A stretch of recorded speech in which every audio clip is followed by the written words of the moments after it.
नमस्कार. Determinant and मॅट्रायसिस हा topic सध्या सुरू आहे. त्यातला डिटर्मिनंट हा पार्ट आपण बघितलाय. आता आपण मॅट्रायसिस हा पार्ट बघणार आहोत. मॅट्रिक्स हा सायन्सच्या बऱ्याच स्ट्रीममध्ये यूज केला जातो. मेनली कॉम्प्युटरमध्ये जास्त यूज होतो. मॅट्रिक्स म्हणजे काय असणार आहे? जस्ट रिप्रेझेंटेशन असणार आहे. It's not a real valued function. जसं डिटर्मिनंट हे रिअल व्हॅल्यूड फंक्शन होतं, त्याचं आपण सॉल्व्ह करून रिअल व्हॅल्यूमध्ये आन्सर काढत होतो. आता मॅट्रिक्स म्हणजे काय असणार आहे? जस्ट टॅब्युलर रिप्रेझेंटेशन असणार आहे. एखादा डेटा कलेक्ट केला तर त्याचं रिप्रेझेंटेशन कसं असेल टॅब्युलर फॉर्ममध्ये ते रिप्रेझेंटेशन म्हणजे काय म्हणतो आपण? मॅट्रिक्स म्हणतो. फॉर एक्झाम्पल आपण मार्क्सचं रिप्रेझेंटेशन आपल्याला करायचं असेल, म्हणजे मार्क्स आपल्याला लिहायचे असेल तर ते आपण कसे लिहितो? सपोज 2 सब्जेक्ट आहेत, फिजिक्स अँड मॅथ्स. फिजिक्समधले मार्क्स आणि मॅथ्समधले मार्क्स. आणि कुठला तरी ए हा स्टुडंट आहे. ए या स्टुडंटचे फिजिक्समधले मार्क्स, देन काहीतरी मॅथ्समधले मार्क्स. बी ह्या स्टुडंटचे, देन सी या स्टुडंटचे आणखी काहीतरी. आणि असं करत आपण ते सगळे मार्क्सचं रिप्रेझेंटेशन करतो सगळ्या स्टुडंट्सचं.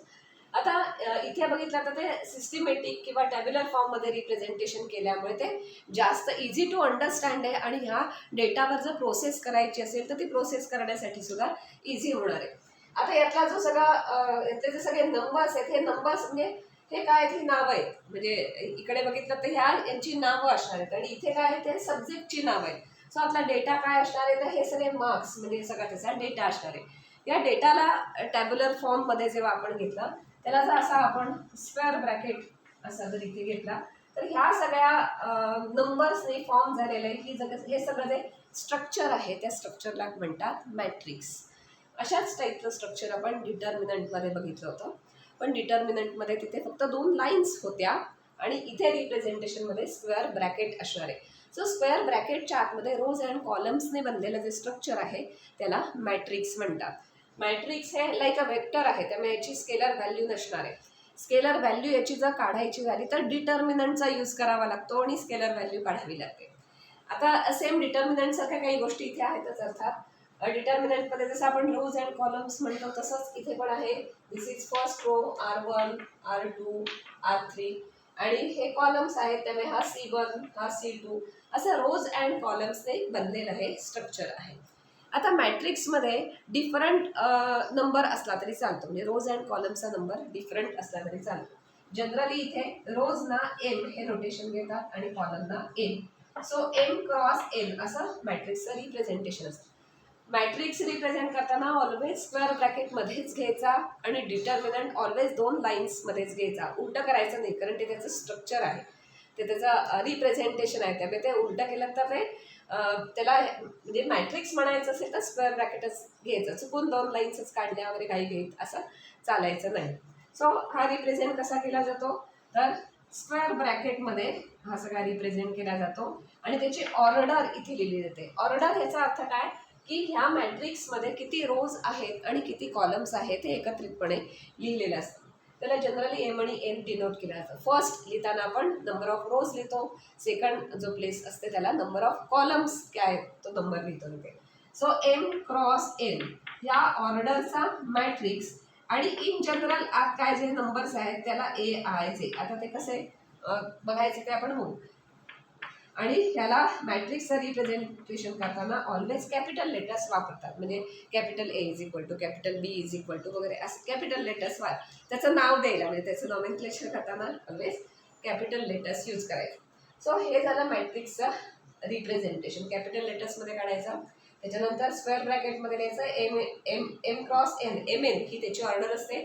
M represent number of rose, N represents number of column. आता हा AIJ म्हणजे काय असतं तर त्या प्लेसला प्रत्येकाला तिथे नोटेशन दिलेलं आहे ते AIJ. आपण बघूया आणि ते तसं लक्षात ठेवायचं आहे, कारण पुढे आपल्याला मॅट्रिक्सचं काही सॉल्व वगैरे करताना ते लागणार आहे. सो याचं रिप्रेझेंटेशन बघायचं आलं तर अशा पद्धतीने ते AIJ मीन्स काय, जी फर्स्ट प्लेस आहे. फर्स्ट प्लेस म्हणजे इथे काय, इथे फर्स्ट रो सुरू होते आणि फर्स्ट कॉलम सुरू होतो. सो M रो म्हणून आणि N कॉलम म्हणून घ्यायचं आहे. So first row first column असं त्याचा सफिक्स द्यायचा आहे. सो त्याचं रिप्रेझेंटेशन तसं असणार आहे फर्स्ट नंबरचं A11 देन सेकंड नंबर काय इथे रो फर्स्टच आहे त्यामुळे इथे A1च राहणार, म्हणजे हा M हा नंबर आहे तो इथे 1च राहणार आणि N हा नंबर मात्र 2 होईल कारण कॉलम नंबर 2 आहे. सो प्रत्येक नंबरला डिफरंट नॉमेनक्लेचर आहे कारण आपण प्रत्येक नंबरला डिफरंट सफिक्स येणार आहे इथे. इथे A11 represents first row first column, first row second column, A13 म्हणजे first row third column and so on. किती ऑर्डरचा किती ऑर्डरचा मॅट्रिक्स असेल आपल्याला माहित नाही. सिमिलरली हिअर आता इथे काय असणार आहे, इथे सेकंड रो सुरू होते त्यामुळे हा जो इथला नंबर असेल त्याला रिप्रेझेंटेशन काय घ्यायचं A2 आणि first column. So A21, A22, A23 and so on.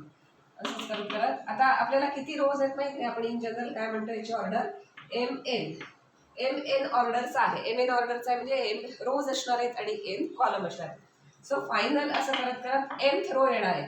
तर फर्स्ट सेकंड थर्ड फिफ्थ असं करत mth रो म्हणजे AM1 येणार, AM2 येणार because second column and so on. Last number काय येईल तर AMN कारण mth row and nth column असा हा नंबर असेल. सो हे सगळे नंबर कुठली पोझिशन रिप्रेझेंट करतात हे जनरल रिप्रेझेंटेशन आहे मॅट्रिक्सचं. ते थोडंसं तुम्ही लक्षात ठेवा कारण जनरल रिप्रेझेंटेशन आपण बरेच थिअरम वगैरे प्रूव्ह करताना यूज करत असतो. म्हटलं तसं 11वीला किंवा 10वीला जे मॅट्रायसिस इंट्रोड्यूस होतो ते आत्ता अगदी बेसिक असतं.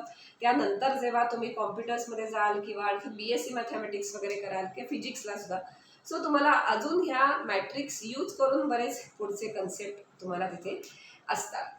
सो हे बेसिक रिप्रेझेंटेशन आहे मॅट्रिक्सचं. याच्यात काय होतं की प्रत्येक नंबर तो पोझिशन काय आहे ती दाखवतो. पटकन कुठला ह्या नंबर घ्या, A23 नंबर घ्या तर लगेच लक्षात येईल की सेकंड रो थर्ड कॉलम ह्या पोझिशनला तो नंबर तिथे असणार आहे.